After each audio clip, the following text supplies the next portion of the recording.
Hi friends, welcome to my channel. It's me Shobna. கொஞ்சம் பேசலாமா with me. So வாங்க, இது பேக்கிங் அண்ட் ட்ராவலிங் vlogோட பார்ட் 2 அப்படியே continue ஆகுது. ஸோ ஒரு நாளாக டைம் எடுத்து பொறுமையாக வந்து பேக் பண்ணிகிட்டு இருந்தேன்.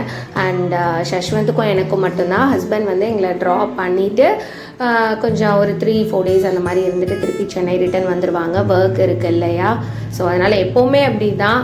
மோஸ்ட்லி வந்து நாங்கள் 2 பேரும் நானும் சஷ்வந்தும் ட்ராவல் பண்ணுவோம். பட் இந்த டைம் வந்து ப்ரெக்னெண்ட்டாக இருக்கனால ஹஸ்பண்ட் வந்து விட்டுட்டு தான் போனாங்க. அண்ட் சஷ்வந்துக்கு தேவையான கிராஃப்ட் ஒர்க்கு, அவனுக்கு தேவையான ஸ்டேஷ்னரி ஐட்டம்ஸ் அதெல்லாமும் நான் எடுத்து வச்சுக்கிட்டேன். பிகாஸ் எல்லா டைமும் குழந்தைங்க விளாண்டுட்டே இருக்க மாட்டாங்க. ஊருக்கு போனால் தங்கச்சி பையன் இருக்கான். பட் ஸ்டில் வந்து விளாண்டு சம்டைம்ஸ் போர் அடிச்சிடும் அவங்களுக்கு. அந்த டைமில் உட்காந்து கலரிங் பண்ணுறது அந்த மாதிரிலாம் பண்ணுவான். ஒரு வழியாக ட்ராலியை பேக் பண்ணி ரெடி பண்ணி வச்சுட்டேன் நான். ஸோ இது வந்து பார்த்திங்கன்னா இன்னொரு நாள் ட்ராவலிங் டே அன்றைக்கி. எப்போவுமே வந்து நார்மலாகவே 1 or 2 daysக்கு ட்ராவல் பண்ணாலே நான் பிஃபோர் 2 days எல்லாத்தையுமே நான் ரெடியாக எடுத்து வச்சுருவேன். கிளம்புற அன்றைக்கி வந்து பார்த்திங்கன்னா ஃபோன், சார்ஜர் இந்த மாதிரி ஐட்டம்ஸ் மட்டும்தான் எடுத்து வச்சுக்கிற மாதிரி வச்சுப்பேன். பிகாஸ் லாஸ்ட் டைம் பேக் பண்ணுற விஷயம் வந்து எனக்கு சுத்தமாக பிடிக்காது. அண்ட் இதெல்லாம் கிச்சனில் இருக்க ஐட்டம். கிச்சனில் ஹஸ்பண்ட் வந்து மோஸ்ட்லி சமைச்சு சாப்பிட மாட்டாங்க.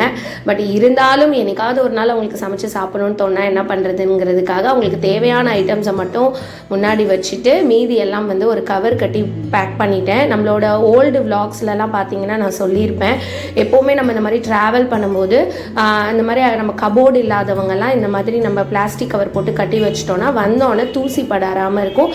ஈஸியாக நம்ம வந்து எல்லாத்தையும் வந்து திருப்பி ரீஅரேஞ்ச் பண்ணிடலாம். அண்ட் ரயில்வே ஸ்டேஷன் வந்தாச்சு.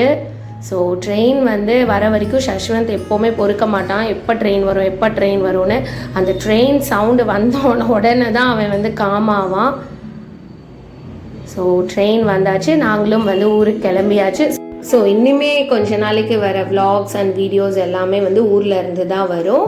So keep supporting friends. Video பிடிச்சிருந்தா லைக் பண்ணுங்கள், ஷேர் பண்ணுங்கள், கமெண்ட் பண்ணுங்கள். மறக்காம நம்ம சேனலை சப்ஸ்கிரைப் பண்ணிக்கோங்க. பாய்.